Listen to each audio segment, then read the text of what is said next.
मतलब ना हो। मैं जानता हूं यह डर, मैं उसे पहचानता हूं, और मैं तुमसे कहता हूं यह डर झूठा है। यह डर उस अंधेरे की देन है जो नहीं चाहता कि तुम मेरी रोशनी में आओ, और आज मैं उस अंधेरे को तुम्हारे जीवन से हटाने आया हूं। देखो, जब मैं इस पृथ्वी पर था, मेरे पास एक शिष्य था, पतरस। पतरस बड़ा हठीला था, बड़ा जोशीला था। एक दिन हम सब नाव पर सवार थे और झील के बीच में एक भयंकर तूफान आ गया। लहरें ऊंची उठने लगीं, सब डर गए, और तभी मैं पानी पर चलते हुए उनकी तरफ आया। सबने मुझे देखा और घबरा गए, सोचा कोई भूत है। लेकिन पतरस ने कहा, प्रभु, अगर तुम हो तो मुझे भी पानी पर बुलाओ। और मैंने कहा, आओ। और पतरस नाव से उतरा, पानी पर चलने लगा। वह चमत्कार था, वह विश्वास था। लेकिन फिर क्या हुआ?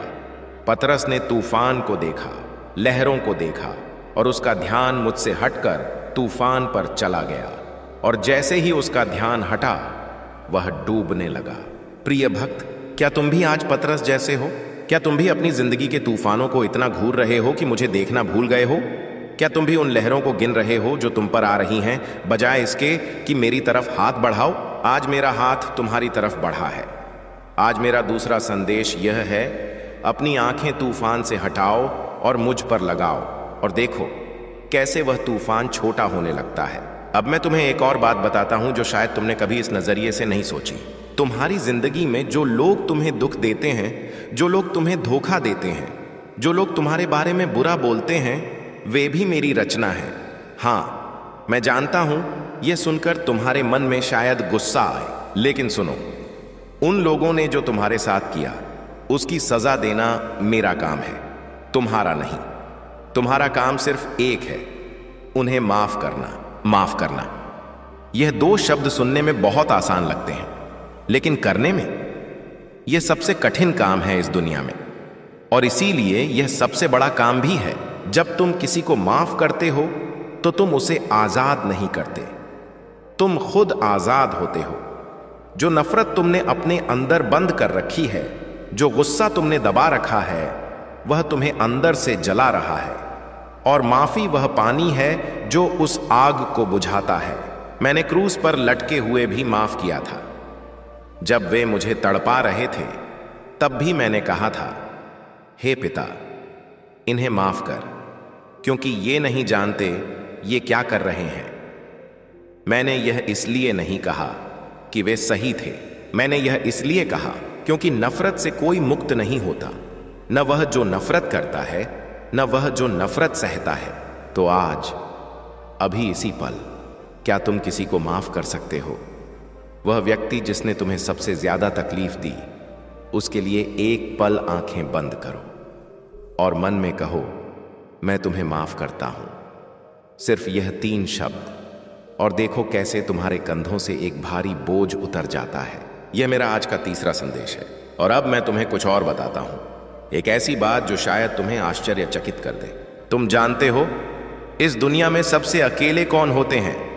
वे नहीं जिनके पास कोई नहीं होता, बल्कि वे होते हैं जिनके पास सब होते हैं, लेकिन कोई उन्हें समझता नहीं।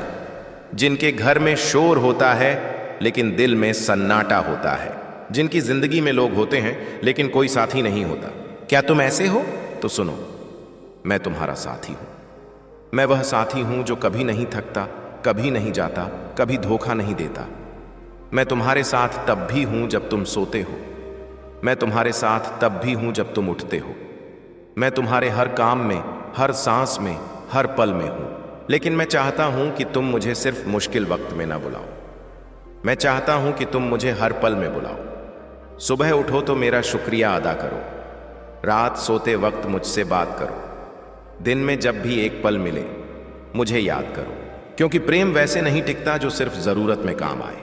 प्रेम वह है जो हर पल में हो, हर सांस में हो। और मेरा प्रेम तुम्हारे लिए ऐसा ही है, बिना शर्त, बिना हिसाब, बिना थके। अब मैं तुम्हें एक और कहानी सुनाता हूं। एक बार एक माँ थी जिसका बेटा बहुत बीमार था। वह माँ हर रात अपने बेटे के लिए रोती थी, प्रार्थना करती थी। वह एक छोटे से गांव में रहती थी और उसके पास इतने पैसे नहीं थे कि शहर ले जाकर इलाज करा सके। उसने सुना था कि एक संत आए हुए हैं जो बीमारों को ठीक करते हैं। वह रात को ही निकल पड़ी, मीलों पैदल चली, पैरों में छाले पड़ गए, लेकिन वह रुकी नहीं। जब वह वहां पहुंची तो भीड़ बहुत थी।